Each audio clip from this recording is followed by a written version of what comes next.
And with that, we're going to hear from our new police chief, Chief Chuck Lovell. Welcome, Chuck.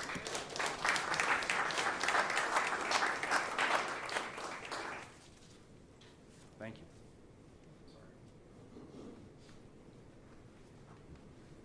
Thank you, Mayor. To say this was unexpected would be an understatement. I told Chief Resch over the last few weeks that I would do everything in my power to help her through these challenging times, and that I'd be at her disposal to help lift her up and help her be successful. As we spent a lot of time cultivating community partnerships, relationships, having conversations, talking about the future, she asked me, she said, when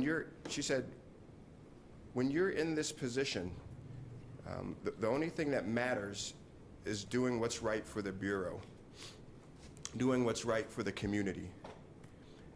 And that just kind of gives you a sense of what a selfless, caring leader she is. I don't know if I've worked directly for anyone who cares more about the people in our organization or the people in the community. So I want to thank her again. This is going to be hard. I don't have any illusions about that. But meeting every day at Revolutionary Square and marching into downtown Portland, standing up against injustice, that's hard too. What Pastor Mondane and fellow faith leaders did last night, standing at the fence in a symbol of peace, that's difficult also. It takes courage. With the community members on the inside of the fence, the ones wearing patches that say police and sheriffs, what they do every night, believe me, that is difficult as well. It takes courage and it has a toll. We have to remember, when they don't have those uniforms on, they're our community members. They're sitting next to us in church. They're dropping their kids off at the same schools our kids go to. They're behind us in the line at the grocery store. And we can never lose sight of the fact that there are way more good police officers than there are bad ones. I've spent a lot of time working in inner Northeast Portland throughout my career, Jefferson High School, and then back to Northeast Precinct. And I've spent a lot of time with community, listening, going to meetings, talking, just really trying to build relationships and have connection. And one of the things that's always stuck with me is I've always heard kind of a feelings conversation, especially from the black community. It was something always to the effect of, we don't feel like you love us. We don't feel like you treat us the same. And in our police world, the language we speak is really, drenched in policy and things of that nature. It's stuff like, there's an ongoing investigation, we can't tell you anything, or we have data and stats that tell this story. And I always felt like we left there missing each other. The community left feeling unheard, and we left wondering why. I wonder why they weren't able to see things our way.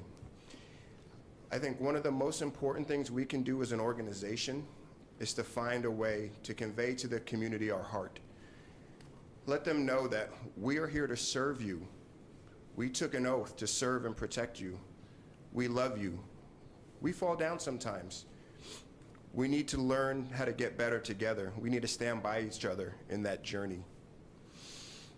When I watched the video of what happened to Mr. Floyd, I remember the big takeaway I had. As I watched the agonizing minutes tick by, it wasn't the tactics, it wasn't the number of officers there. It was really the lack of care and compassion. And that's what stuck with me. And the thought that that's an idea that could exist, that almost felt like you're not important. And to me, the fight is not with each other. The fight for all of us is against that idea that people, institutions, agencies, you name it, can harbor that feeling in our hearts, and it has bad outcomes for people. So that is the true enemy. That's what we should all be united fighting against. I am so honored and humbled that so many people came out when it was somewhat short notice and there were some logistic issues and we're in a pandemic to show support.